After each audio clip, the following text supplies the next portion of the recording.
সুব্রত মণ্ডল, বাবার নাম হচ্ছে কুমদ মণ্ডল, পূর্ব ডাইংমারি বাসিন্দা। দীর্ঘদিন যাবৎ একজন জেলে ছিল এবং আমি জুয়েল সর্দার। আমার সাথে সে দীর্ঘদিন যাবৎ সুন্দরবন, একসাথে আমরা সুন্দরবনের জেলে বাউল হিসেবে কাজ করি। তো যে সময় আমরা গতকালকে সকাল 7টার দিকে রওনা দিয়েছি, সুন্দরবনে পাস পারমিট নিয়েই আমরা রওনা দিয়েছিলাম কাঁকড়া মারতে, যেটা আর কি হেঁটে কাঁকড়া আহরণ করা হয়। আনুমানিক সারাদিন আমরা কাঁকড়া আহরণ করার পরে আনুমানিক বিকাল 4টার দিকে আমরা যখন রওনা দিয়ে ফেরত আসি, করমজল নদী পার হওয়ার সময় আমি ছিলাম, আমার সহযোগী আরও ও সহ সুব্রত সহ মোট 5 জন ছিলাম। তো তাদের ভিতর নানা রকম কাজে হয়তো তারা এখানে নাই, ওর সংস্কার কাজের জন্য, সৎকার কাজের জন্য আর কি সবাই ব্যস্ত। তো কুমিরে হঠাৎ করে আমরা যখন করমজলে পার হয়ে আসবো, ঠিক এই মুহূর্তে এমতো অবস্থায় ওকে আক্রমণ করে। আমরা 4 জনই ওকে ধরে রাখছি, প্রায় 1-1.5 মিনিটের উপর অনেক চেষ্টা করছি ওকে রাখার জন্য। তো একটা কুমিরের সাথে শক্তির কাছে আমরা সবাই পরাস্ত, আমরা ওকে রাখতে পারি নাই। 15 থেকে 20 মিনিট পরে ওরে যখন মুখে নিয়ে কুমির ভাসছে, তখন আমরা দেখছি সুব্রত অচেতন, সুব্রতর আর কোনো নড়াচড়া নাই। স্বাভাবিক আমরা ধরেই নিয়েছি যে 15-20 মিনিট পরে একটা মানুষ পানির ভিতর থেকে আসলে সে জীবিত উঠতে পারে না। তারপর কুমির প্রায় 1-1.5 ঘন্টা ওকে মুখে নিয়ে ঘুরছে। আমাদের একটা মোবাইল ছিল, ওটা পানিতে পড়ে যাওয়ার কারণে আমাদের সবাইকে জানাইতে একটু লেট হয়।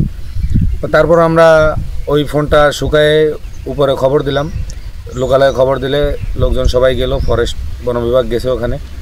বন বিভাগ যখন গেছে তখনও কুমির সুব্রতকে মুখে নিয়ে আর কি ভেসে বেড়াচ্ছে। তো বন বিভাগের ট্রলারের আওয়াজ শোনার পর ওরা আর কি নিয়ে সম্ভবত ডুব দিল।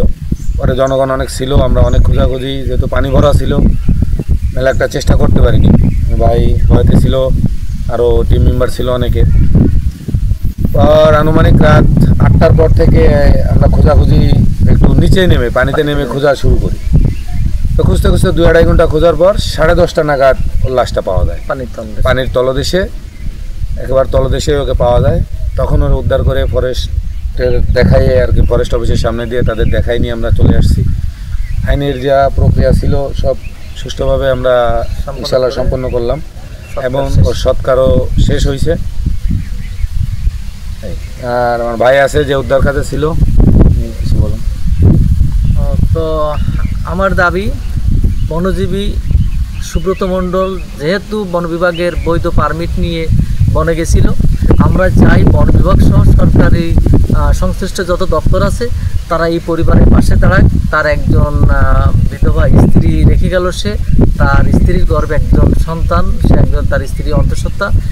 আমি এই নবাগত সন্তান এবং তার স্ত্রীর ভবিষ্যৎ কিভাবে তারা গড়ে তুলতে পারে, তারা যেন স্বাবলম্বী হয়, বেঁচে থাকতে পারে, ওই সন্তান সুষ্ঠুভাবে পৃথিবীতে আগমন তার ঘটুক এবং পৃথিবীতে আসার পরে তার জীবিকা যেন ভালোভাবে অতিবাহিত হয়, আমরা সকলেই যেন তার পাশে থাকতে পারি, আমি কামনা করি।